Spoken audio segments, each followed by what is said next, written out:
고준위 핵폐기물 특별법안이 최근 잇따라 국회 상임위에 상정됐는데 반발이 끊이지 않고 있습니다.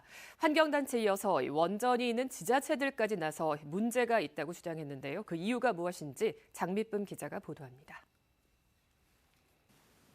경주 월성원전에서 운영 중인 사용 핵연료 건식 저장 시설입니다. 2년 전 법적 논란 끝에 월성원전 부지 안에 맥스터를 설치하고 고준위 핵 폐기물을 저장하고 있습니다. 문재인 정부 당시 공론화를 통해 국내 고준위 핵 폐기물 저장 문제를 논의하기로 했지만 파행으로 끝나 엉터리 공론화라는 비판을 받았습니다.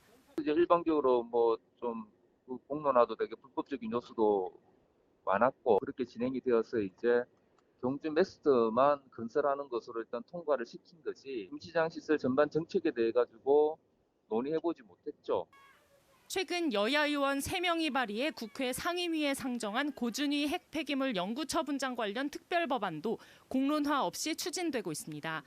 이 법안들 모두 표면적으로는 최종 처분장을 위한 절차를 담고 있지만 사실상 원전 부지 안에 고준위 방패물을 저장할 수 있도록 했습니다. 예를 들어 이인선 의원이 발의한 특별법 제33조는 원전 부지 내 사용 핵연료 저장시설 설치에 대한 것으로 부지 내 임시 저장시설의 저장 용량에 대해 밝히고 있습니다. 시민사회단체는 잇따라 반대 성명을 내고 정부가 원전이 들어선 부울경 지역의 노후 원전을 수명 연장하는 것도 모자라 고준위 핵 폐기물까지 떠넘기려 한다며 반발하고 있습니다. 더구나 과거 40년 동안 고준위 핵 폐기장 부지 선정이 주민 반대로 무산돼 왔다며 원전 부지 안에 건설한 저장 시설은 사실상 영구적인 핵 폐기장이 될 것이라고 우려합니다.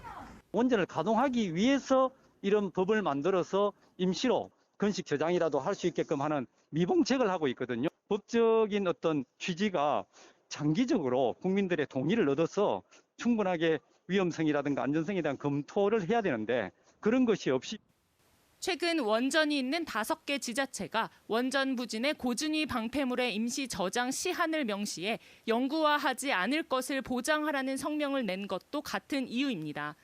이들은 또 원전 부지가 있는 지역은 방패장 후보 부지에서 제외해야 한다고 강조했습니다. 사용료 핵연료를 현재 그 원전 지자체에는 보관하지 않도록 해주시고 그다음에 그간에 보관하여 어떤 기간에 대하여 적절한 보상을 해줘야 된다. 이런 내용입니다. 화장실 없는 아파트로 표현되는 고준위 핵 폐기물 처리 문제를 둘러싸고 정부와 시민단체, 지역 사이의 갈등이 표면 위로 떠오르고 있습니다. MBC 뉴스 장미쁨입니다.